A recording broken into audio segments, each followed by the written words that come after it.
Why do highly sensitive people get overwhelmed, and what to do about it?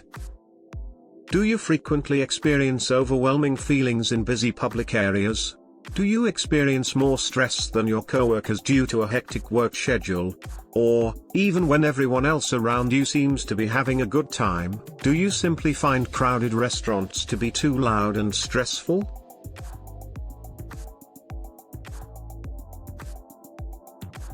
If this is the case, you may be a highly sensitive person, in which case there is nothing wrong with you and you are not alone. And the reason you experience overload when others do not could be due to your biology. Starting with what it means to be extremely sensitive, let's examine the unexpected science underlying why sensitive people experience overwhelm. 1 in 5 people are born with a high level of sensitivity.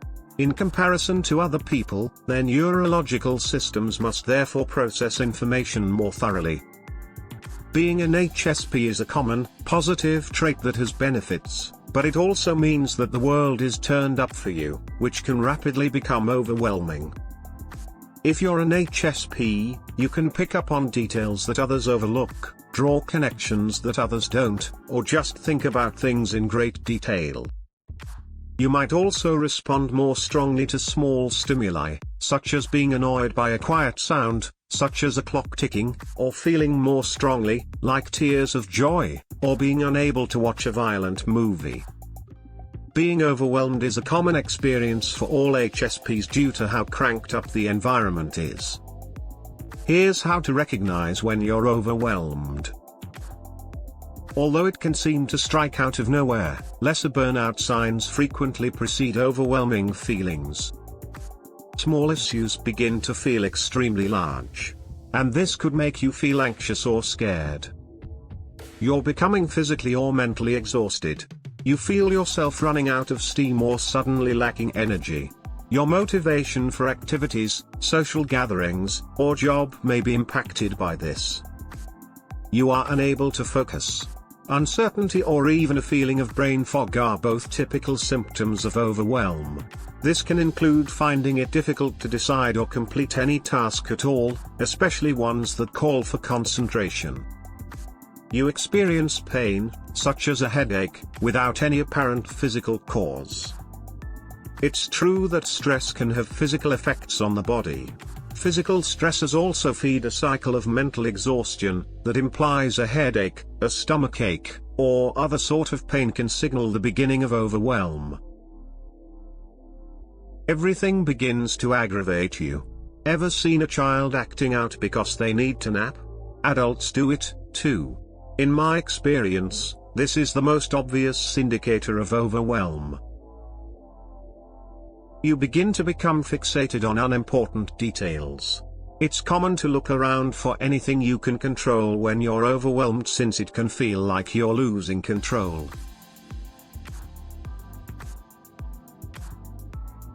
Rage quitting.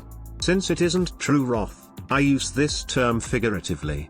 But as time passes, the desire to simply leave, walk away from, or give up something, even something you care about, grows more and stronger as you become more overwhelmed.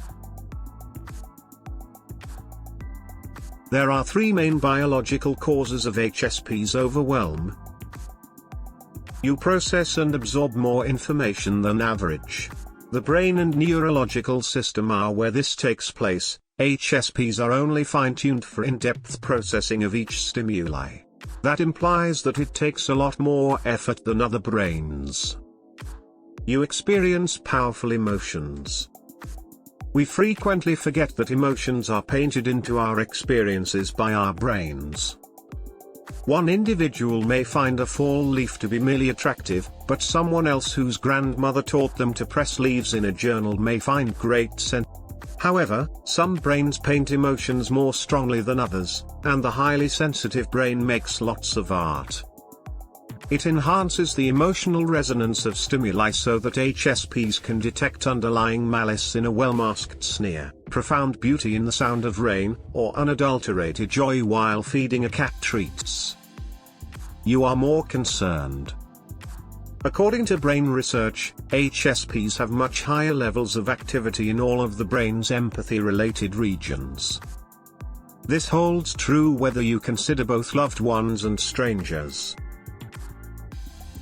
In other words, your intense feelings are accompanied by a deep compassion for other people. When other people wouldn't, you might feel a sense of duty or care as an HSP, and this extra concern might increase feelings of overload.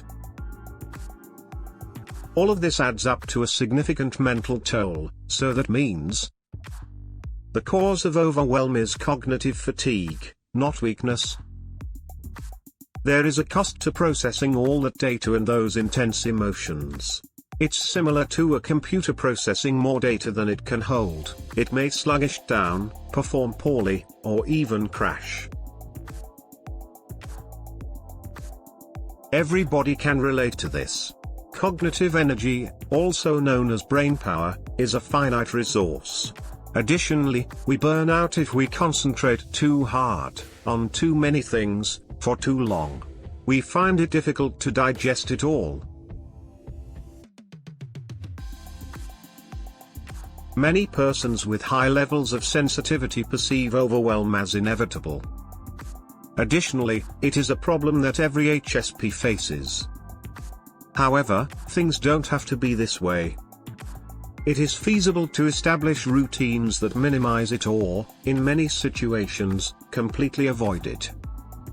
By doing this, you set yourself free to begin living your greatest life. I'm pulling for you, HSP.